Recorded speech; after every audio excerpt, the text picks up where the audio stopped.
10 ноября 2017 года в Москве состоялась третья международная конференция «Локит».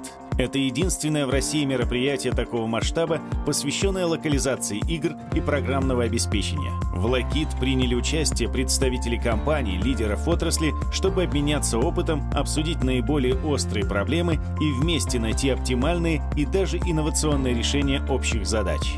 Сейчас у нас на рынке, и даже мы в своей повседневной жизни пользуемся большим количеством онлайн-приложений, которые обновляются ежедневно или чаще. Перед нами, как менеджерами по локализации, стоит задача в своей работе, в своих процессах поддерживать такой же темп.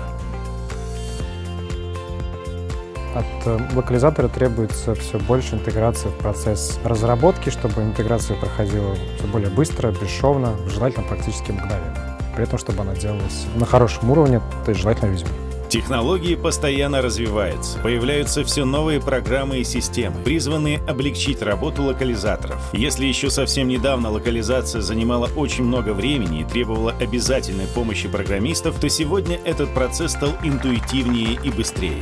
То есть как только перевод появился, и как только мы подтвердили, что он хорошего качества и заказчик его проверил, он сразу появляется в программе без всякого дополнительного участия каких-либо людей, особенно программистов. Несмотря на технологический прогресс, проблемы в сфере локализации все еще имеются. И одна из самых явных – это нехватка специалистов. Я самой большой проблемой считаю нехватку ресурсов. По крайней мере, в игровой локализации довольно мало людей, которые знают, что такое локализация и знают, что такое игры. Вот это проблема.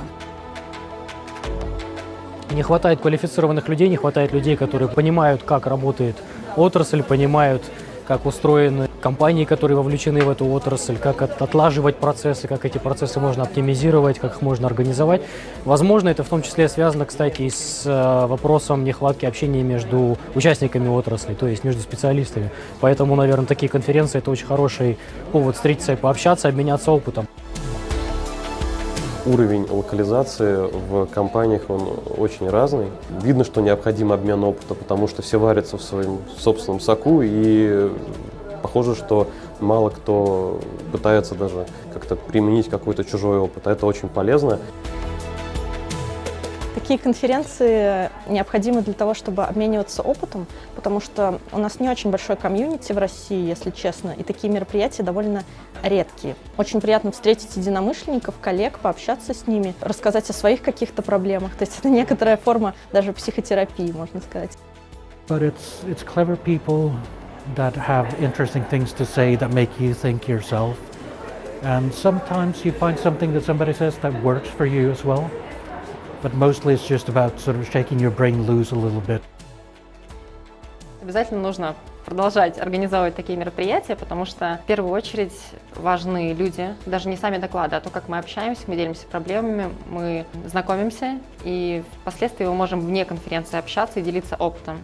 Это мой первый опыт, на самом деле, моя первая конференция, но я уже жду не дождусь, когда мы с коллегами встретимся в какой-то другой обстановке, не обязательно формальной, и обсудим наши задачи текущие.